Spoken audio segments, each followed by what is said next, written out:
Hey guys, good morning. How are you? Tasia here.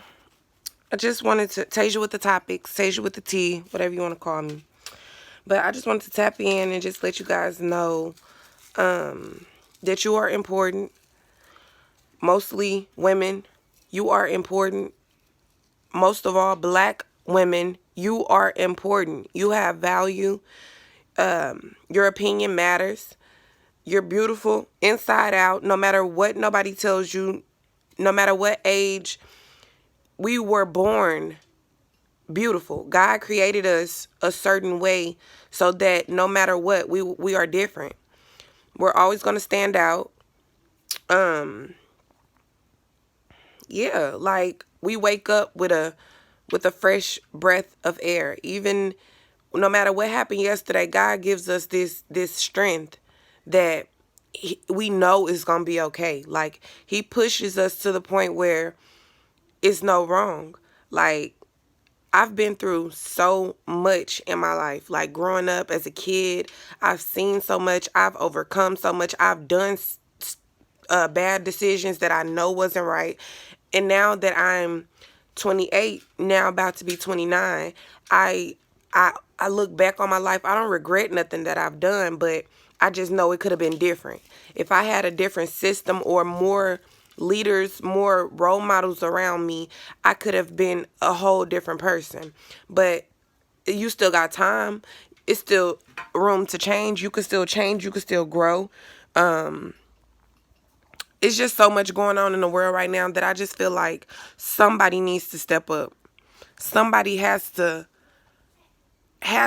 try to make a change. Just speak their voice, have a voice for the people. I would be the voice for the women. I would be the voice for the black people. I would be the voice for the men if I have to.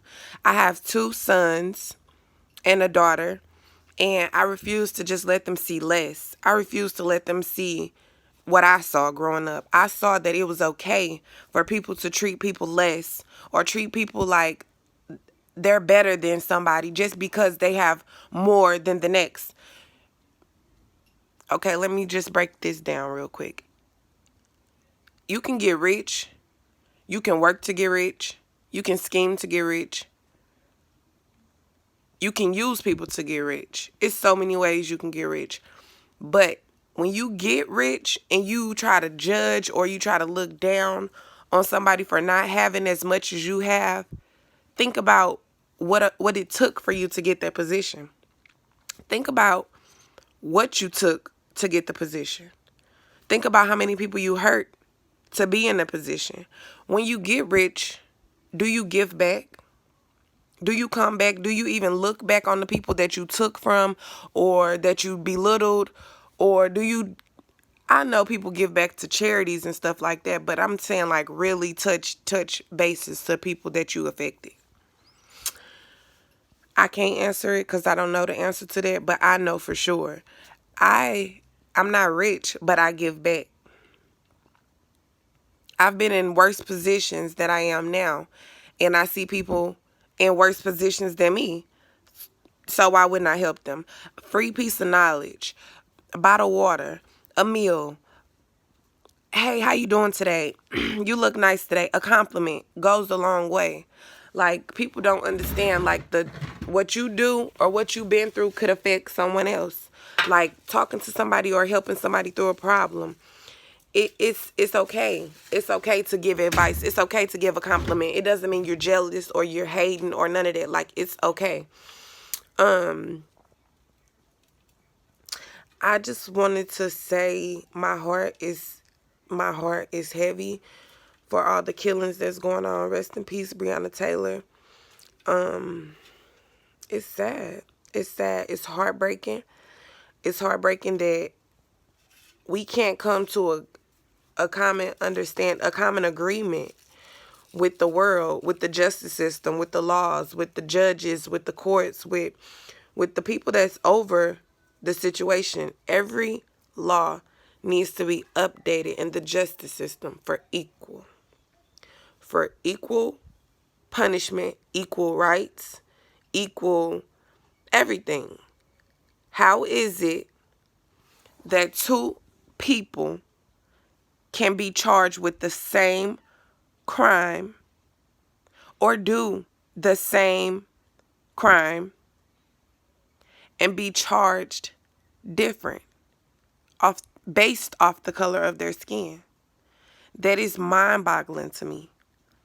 That's like you tell me if we have a fight in elementary school, I get expelled, but Alex gets detention.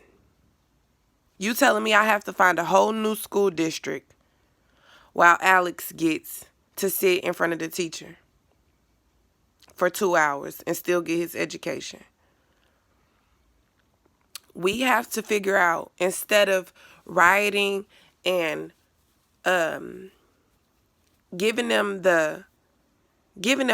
what they want to see. They want to see us ugly. They want to see us angry. They want to see us violent. Of course we're mad. Of course we're pissed off. Like, I have rage about it because it's sad and it's scary. Like, you don't know what's going to happen. You don't know, could I let my kids still do this, and that? Like, everything is changed. Everything is different. And it's not getting better. It's getting better because they're letting us do more, us as in people, us as in women, us as in blacks. They're letting us do more, but it's only getting worse because they went from covering it up to killing us on camera. Threatening the schools. Threatening the stores. Like, how are they so mentally disturbed, or their mom was abusing them and they were an orphan? Or how does all that, how do you reword it to a point where you make a person seem such like an animal? He was so aggressive. He was angry all the time. He was violent. Do you know what he been through? How could you label a person you don't know?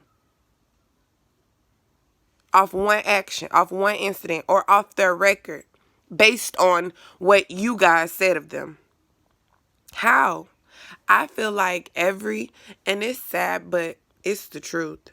You reap what you sow. And God sees all. Like, I see karma happen. I see people get their karma. But I just feel like, why does it have to be bad karma? Why can't everybody just admit their faults and all come together and try to fix it? Try to fix it.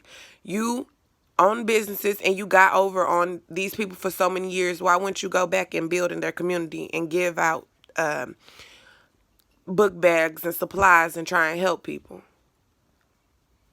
I only get so deep into it because, let's just be clear. I'm going to just be blunt with y'all because I don't know no other way.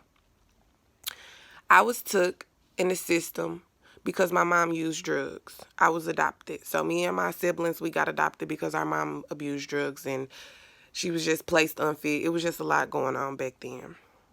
But now, as I look at the new generation, the new drugs, the meth and fentanyl and heroin and everything that's killing people, they get a treatment center.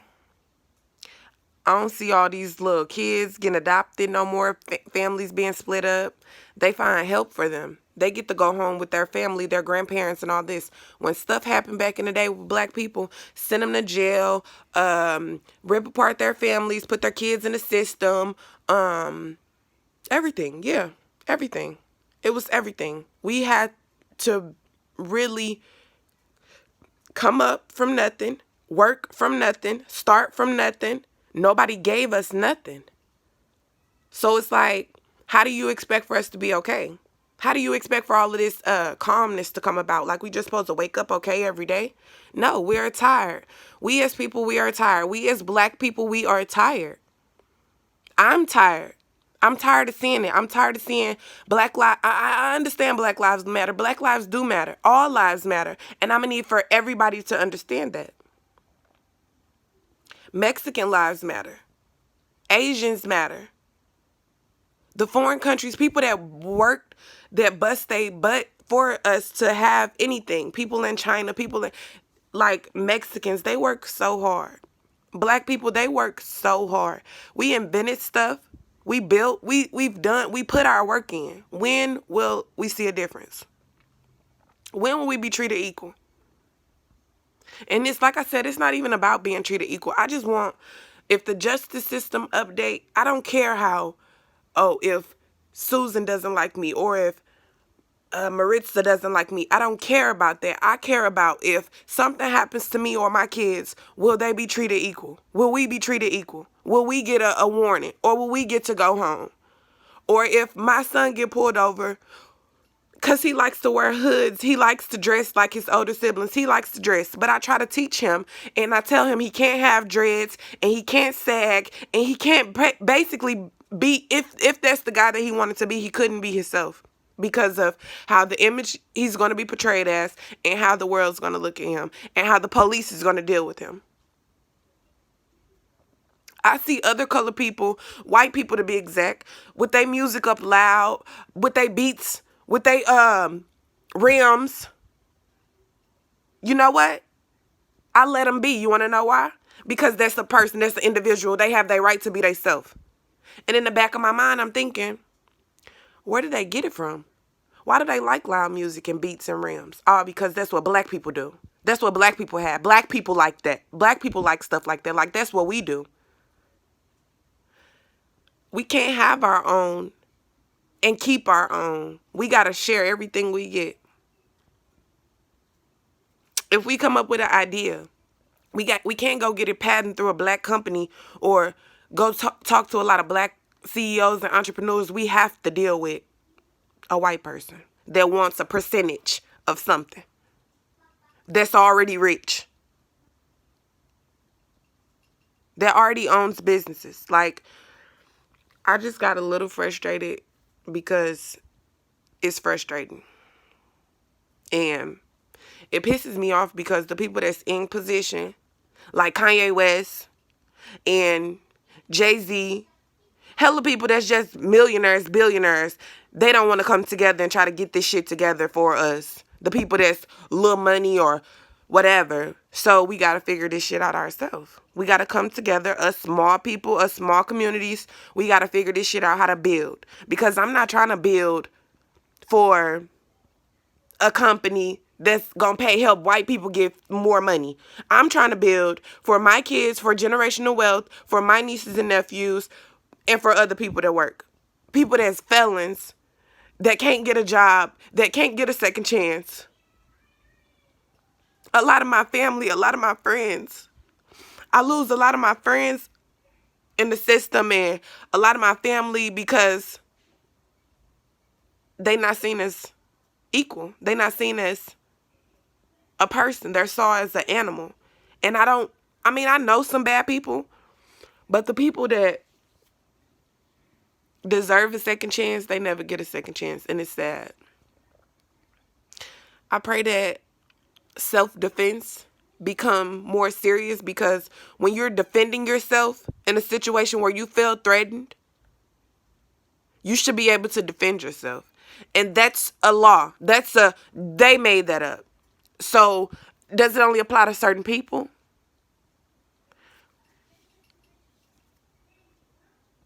I need answers. I need for somebody to help me understand if I'm going about it wrong, or do I need to do more? Do I need to go outside of courthouses and talk to people, file motions? What is it? Because, and it's just me. I don't have a lot of people that sit around and want to talk about this with me. So if anybody want to get in contact with me and have sit downs and talk about it, I take it serious. Like I said, my name is Tasia, and my number is 618-660-2310. I have Instagram and Facebook and all of that, but I'm old fashioned. You can call me. We can sit down and talk. We can meet. It's that serious. 2020 has been real for me in so many ways, and I just need for 2021 to be better, all the way better. I need for us to be each one teach one. Everybody look out for each other, not just, oh, we finna help this group of people, or we gonna help one person. You helping a person that already got money. You helping people that already can pay for lawyers. Let's try and help the people that can't get no lawyers. They only get the public defenders, and people, they don't even have time for their case. Let's start there.